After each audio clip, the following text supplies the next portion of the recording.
Well, if you knew in advance, why did you come? Julie said, unable to restrain herself. Because I was too trusting, the rapier-tongued lady parried instantly, stepping forward, eager for a scrap. The old general stepped between the two. My dear lady, he said, bending toward Julie, I honestly think that it would be best for us to leave now. I feel we're just in their way and that they'll have a much better time without us. You've done what you could. You've opened the ball. And now why not leave them to their own devices? The governor doesn't seem to feel too well. We ought to do our best to see that nothing drastic happens. But it was already too late. During the literary quadrille, the governor had been watching the dancers with an expression of angry perplexity, and when people had started making unpleasant comments, he had looked worriedly around him. That was when he first had become aware of the presence of the shady characters that had emerged from the bar. He had seemed amazed at what he saw. Suddenly there was a loud burst of laughter, the man symbolizing the, quote, much-feared periodical, end of quote. The one who was dancing with the cudgel, at last decided that he could no longer bear the bespectacled glare of honest Russian thought, and in the last figure of the quadrille, he suddenly stood on his hands and with his feet in the air, walked straight at the shining glasses, which feat, incidentally, was meant to convey the way common sense had been turned upside down in the periodical in question. Now, since Lyamshin was the only person around who knew how to walk on his hands, the role of the gentleman with the cudgel had been assigned to him. But Julie von Limp had no idea that anyone had been asked to walk with his feet in the air. They concealed it from me entirely, she later told me emphatically, full of indignation and despair. The crowd roared with laughter.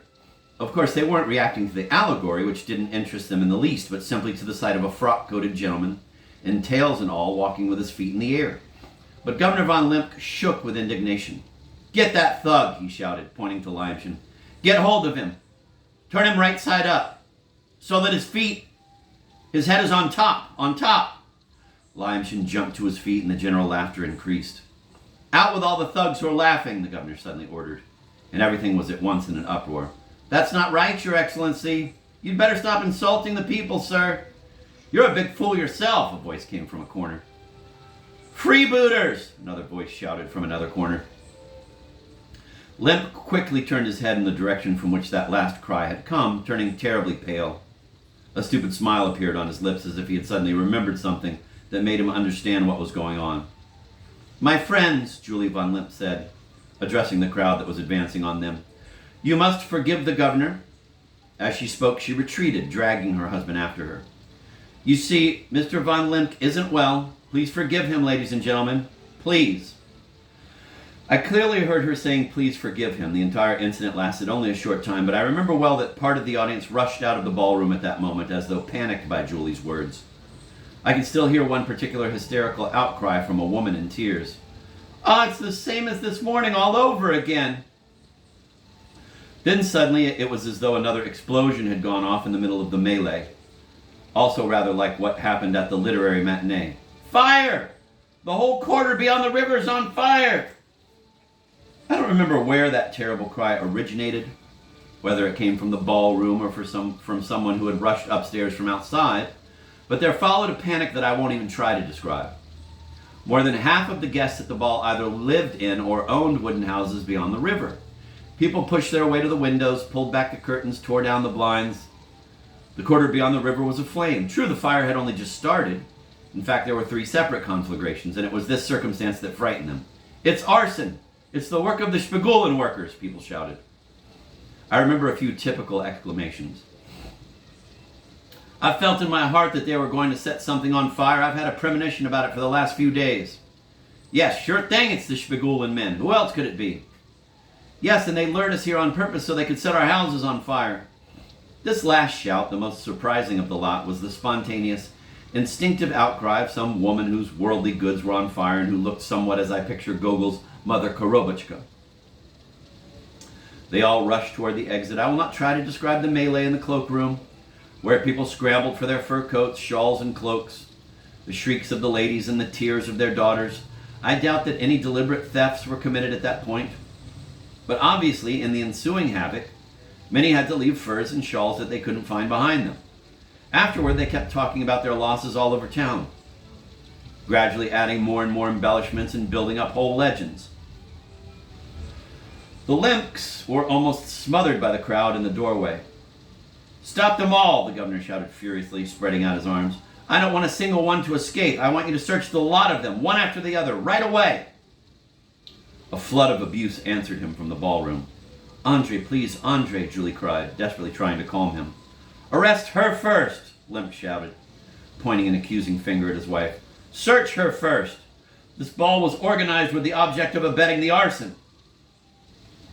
Julie let out a piercing cry and fainted. Oh, there is not the slightest doubt that this fainting spell was a genuine one. The general, the prince, I myself, and some others, even including some ladies, rushed to help her in this painful moment. We carried the poor woman out of that hell and placed her in her carriage. She didn't recover her senses until the carriage had almost reached the governor's mansion, and her first concern was again for her husband. Now that all her dreams had been shattered, there was nothing but her Andre left in her life.